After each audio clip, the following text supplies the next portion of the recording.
ಮೂಡ ಅಕ್ರಮ ಬಗೆದಷ್ಟು ಬಯಲಾಗ್ತಾ ಇದೆ. ಮೂಡಾದ ಹಿಂದಿನ ಆಯುಕ್ತ ದಿನೇಶ್ ಕುಮಾರ್ ಅವರ ಮತ್ತೊಂದು ಅಕ್ರಮ ಇದೀಗ ಬಟಾ ಬಯಲಾಗಿದೆ. 2023ರಲ್ಲಿ 46 ಸೈಟ್ಗಳನ್ನ ಅಕ್ರಮವಾಗಿ ಅವರು ಹಂಚಿಕೆಯನ್ನ ಮಾಡಿದ್ರು ದಿನೇಶ್ ಕುಮಾರ್ ಅವರು. ಆದರೆ ಈಗ ದಿನೇಶ್ ಕುಮಾರ್ ಅವರು ಹಂಚಿದಂಥ ಅಕ್ರಮ ಸೈಟ್ಗಳು ರದ್ದಾಗಿದೆ.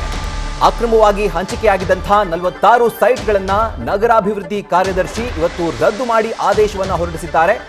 ಎಲ್ಲಾ ಸೈಟ್ಗಳ ಒಟ್ಟಾರೆ ಬೆಲೆ ನೋಡಿದ್ರೆ 400 ಕೋಟಿಗೂ ಅಧಿಕ ಅಂತ ಹೇಳಿ ಅಂದಾಜು ಮಾಡಲಾಗ್ತಾ ಇದೆ. ಈ ರೀತಿಯಾಗಿ ನಗರಾಭಿವೃದ್ಧಿ ಕಾರ್ಯದರ್ಶಿಗಳಿಂದ ಒಂದು ಮಹತ್ವದ ಆದೇಶ ಹೊರಬಿದ್ದಿದೆ. ಚಾಮುಂಡೇಶ್ವರಿ ಸರ್ವೋದಯ ಸಂಘಕ್ಕೆ ಈ ಸೈಟ್ಗಳನ್ನ ದಿನೇಶ್ ಕುಮಾರ್ ಅವರು ಬರ್ಕೊಟ್ಟಿದ್ರು. ಇನ್ನು ಕೋರ್ಟ್ ಆದೇಶವನ್ನ ತಿರುಚಿ ದಿನೇಶ್ ಕುಮಾರ್ ಅವರು ಈ ರೀತಿ ಹಂಚಿಕೆಯನ್ನ ಮಾಡಿದ್ದಾರೆ.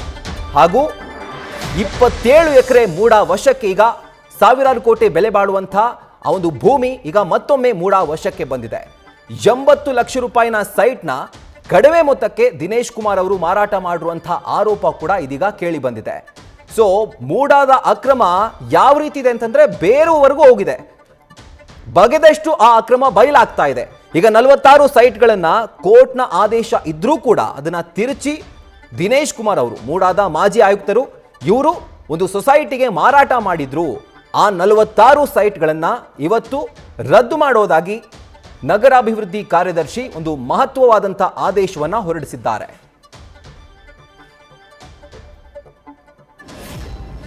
ಈಗ ಚಾಮುಂಡೇಶ್ವರಿ ಸರ್ವೋದಯ ಸಂಘವನ್ನು ಬೇರೆ ಯಾರೋ ತೆಗೆದುಕೊಂಡಿದ್ದಾರೆ.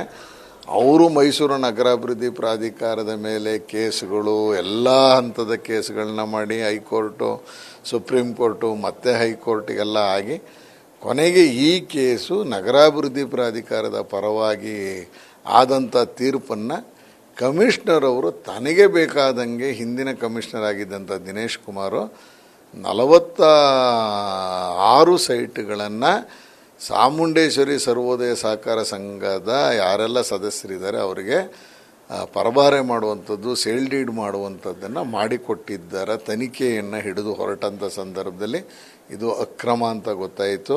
ಯಾಕೆಂದ್ರೆ ಆಂದೋಲನ ಸರ್ಕಲಲ್ಲಿ 14,20,000ಕ್ಕೆ ಒಂದು ಸೈಟನ್ನು 30-40ನ ಕೊಟ್ಟಿರುವಂಥ ಪ್ರಕರಣ.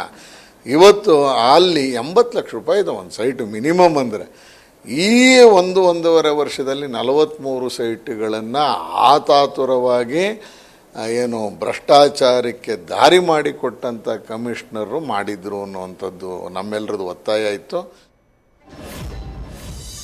ರೈಟ್, ಡೀಟೇಲ್ಸ್ ಅನ್ನ ಕೊಡ್ತಾರೆ ನಮ್ಮ ಪ್ರತಿನಿಧಿ ರವಿ ಪಾಂಡವಪುರ.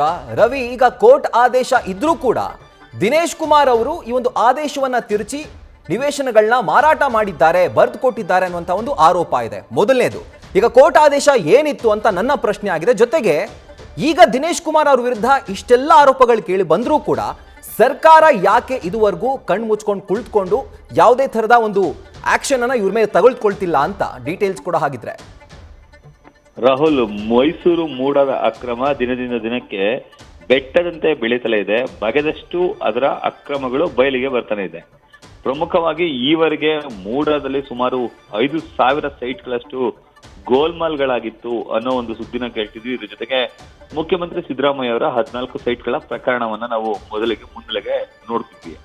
ಆದ್ರೆ ಇವಾಗ ಹೊರ ಬೀಳ್ತಿರುವಂತಹ ಮಾಹಿತಿಯ ಪ್ರಕಾರ ಬರೋಬ್ಬರಿ 400 ಕೋಟಿ ರೂಪಾಯಿ ಮೌಲ್ಯದ 27 ಎಕರೆ ಭೂಮಿಯನ್ನ ಮೂಡ ಮತ್ತೊಮ್ಮೆ ತನ್ನ ವಶಕ್ಕೆ ತೆಗೆದುಕೊಳ್ಳುವಂತಹ ಕೆಲಸಕ್ಕೆ ಮುಂದಾಗಿದೆ. ಇಲ್ಲಿ ಪ್ರಮುಖವಾಗಿ ಗಮನಿಸಬೇಕಾದಂತಹ ಅಂಶ ಅಂತ ಅಂದ್ರೆ ಸದ್ಯ ಈವರೆಗೆ ಮೈಸೂರು ಮೂಡದಲ್ಲಿ ಸಾಕಷ್ಟು ಅಕ್ರಮಗಳು ನಡೀತಿದ್ವು. ಆ ಅಕ್ರಮಗಳನ್ನ ಒಂದೊಂದೇ ಅಕ್ರಮಗಳನ್ನ ನ್ಯೂಸ್ ಫಸ್ಟ್ ಬಯಲಿಗೆ ಎಳೆಯುವಂತಹ ಕೆಲಸವನ್ನು ಕೂಡ ಮಾಡುವಂತ ಕೆಲಸದಲ್ಲಿ ನಿರತರಾಗಿತ್ತು. ಆದ್ರೆ ಈಗ ಸದ್ಯದಲ್ಲಿ ಈಗ ನಗರಾಭಿವೃದ್ಧಿ ಇಲಾಖೆ ಹೊರಡಿಸಿದಂತಹ ಆದೇಶವನ್ನ ಈಗ ಸದ್ಯ ಅದೇ ಇಲಾಖೆ ವಾಪಸ್ ತೆಗೆದುಕೊಳ್ಳುವಂತ ಕೆಲಸಕ್ಕೆ ಮುಂದಾಗಿರೋದು. ಅದರಲ್ಲೂ ನ್ಯಾಯಾಲಯದಲ್ಲಿ ನೀಡಿದಂತಹ ಒಂದು ಆದೇಶವನ್ನ ತಿರುಚುವಂತಹ ಯತ್ನವನ್ನ ಹಿಂದಿನ ಆಯುಕ್ತರಾದಂತಹ ದಿನೇಶ್ ಕುಮಾರ್ ಅವರು ಮಾಡುವಂತ ಕೆಲಸಕ್ಕೆ ಮುಂದಾಗಿತ್ತು. ಆ ಆದೇಶವನ್ನ ತಿರುಚಿ ಚಾಮುಂಡೇಶ್ವರಿ ಸರ್ವೋದಯ ಸಂಘಕ್ಕೆ ಬರೋಬ್ಬರಿ 46ಕ್ಕೂ ಹೆಚ್ಚು ಸೈಟ್ಗಳನ್ನು ನೀಡುವಂತಹ ಕೆಲಸಕ್ಕೆ ಮುಂದಾಗಿದ್ರು. ಆ ಸೈಟ್ಗಳ ಮೌಲ್ಯವೇ ಒಂದೊಂದು ಸೈಟ್ 2-3 ಕೋಟಿ ಇಷ್ಟು ಮಟ್ಟಕ್ಕಾಗುತ್ತೆ.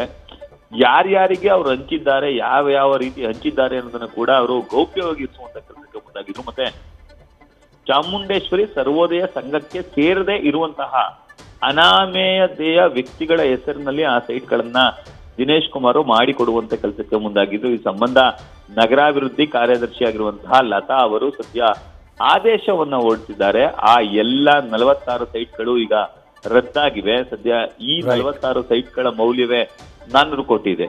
ಇದಕ್ಕೆ ಸಂಬಂಧಪಟ್ಟಂತೆ ಈಗ ದಿನೇಶ್ ಕುಮಾರ್ ಅವರ ವಿರುದ್ಧ ಕ್ರಮವನ್ನ ತೆಗೆದುಕೊಳ್ಳಿ, ಸರ್ಕಾರ ಯಾಕೆ ಇನ್ನೂ ಕೂಡ ಕ್ರಮವನ್ನ ತೆಗೆದುಕೊಳ್ತಿಲ್ಲ, ಇಷ್ಟಾದ್ರೂ ಕೂಡ ಸಿದ್ದರಾಮಯ್ಯ ಸರ್ಕಾರ ವೀಕ್ ಆಗಿದೆಯಾ, ಭೈರತಿ ಸುರೇಶ್ ಅವರು ಒತ್ತಡಕ್ಕೆ ಒಳಗಾಗ್ತಿದ್ದಾರಾ, ಕೋಟ್ಯಾಂತರ ರೂಪಾಯಿ ಸೈಟ್ಗಳ ಅವ್ಯವಹಾರ ಮಾಡಿರುವಂತಹ ದಿನೇಶ್ ಕುಮಾರ್ ಅವರನ್ನ ಅರೆಸ್ಟ್ ಮಾಡಿ ಅಂತ ಹೇಳಿ ಕೃಷ್ಣರಾಜ ವಿಧಾನಸಭಾ ಕ್ಷೇತ್ರದ ಶಾಸಕರಂತಹ ಶ್ರೀವತ್ಸ ಅವರು ನ್ಯೂಸ್ ಫಸ್ಟ್ ನ ಮೂಲಕ ಈಗ ಒತ್ತಾಯ ಮಾಡುವಂತ ಕೆಲಸಕ್ಕೆ ಮುಂದಾಗಿದ್ದಾರೆ. ರಾಹುಲ್.